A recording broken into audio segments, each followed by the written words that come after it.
சிவப்பரிசியின் மருத்துவ பயன்களை பற்றி பார்க்கலாம். சிவப்பரிசியில் ஆந்தோசயனின் அப்படின்ற ஒரு மூலக்கூறு இதில் நிறைந்திருக்கிறது. இந்த பிக்மெண்ட் இருக்கிறதுனால தான் இந்த அரிசிக்கு சிவப்பு நிறத்தை இது அளிக்கிறது. இந்த ஆந்தோசயனின் இருக்கிறதுனால நமக்கு நோய் எதிர்ப்பு சக்தியை கொடுக்குது. அது மட்டும் இல்லாமல் இந்த சிவப்பரிசியில் என்னென்ன சத்துக்கள் நிறைந்திருக்கிறது? புரத சத்து இருக்குது, கால்சியம் இருக்குது, நார் சத்துக்கள் இருக்கிறது, vitamin B1 thiamine, vitamin B3 niacin and vitamin B6 pyridoxine. அது மட்டும் இல்லாமல் மெக்னீஷியம், துத்தநாகம், ஜிங்க், இந்த சத்துக்கள் எல்லாமே இந்த அரிசியில் நிறைஞ்சிருக்கு.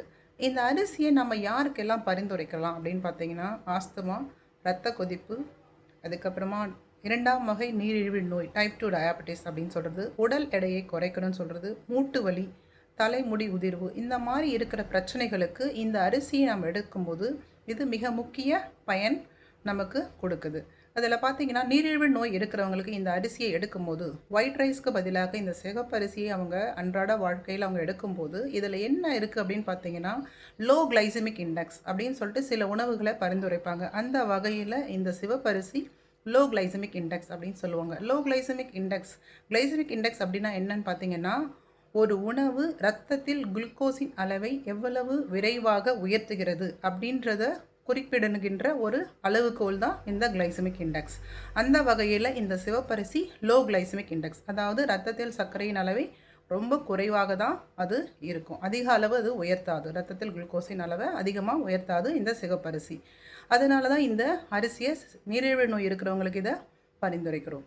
இந்த அரிசியை எப்படியெல்லாம் நம்ம எடுத்துக்கலாம்? உடல் எடை இருக்கிறவங்களுக்கு, குறைக்கணும்னு நினைக்கிறவங்களுக்கு இந்த அரிசியை சாப்பிட்டு அந்த உடல் எடையை குறைச்சிக்கிறது மட்டும் இல்லாமல் உடற்பயிற்சியும் சேர்த்து செய்யணும். நம்ம என்ன தான் சில நார் சத்துக்கள் நிறைந்த உணவுகளை எடுத்துக்கிட்டாலும் கண்டிப்பாக உடற்பயிற்சியை செய்தால் மட்டுமே அந்த உடல் எடையை கட்டுக்குள் வைத்திருக்க முடியும்.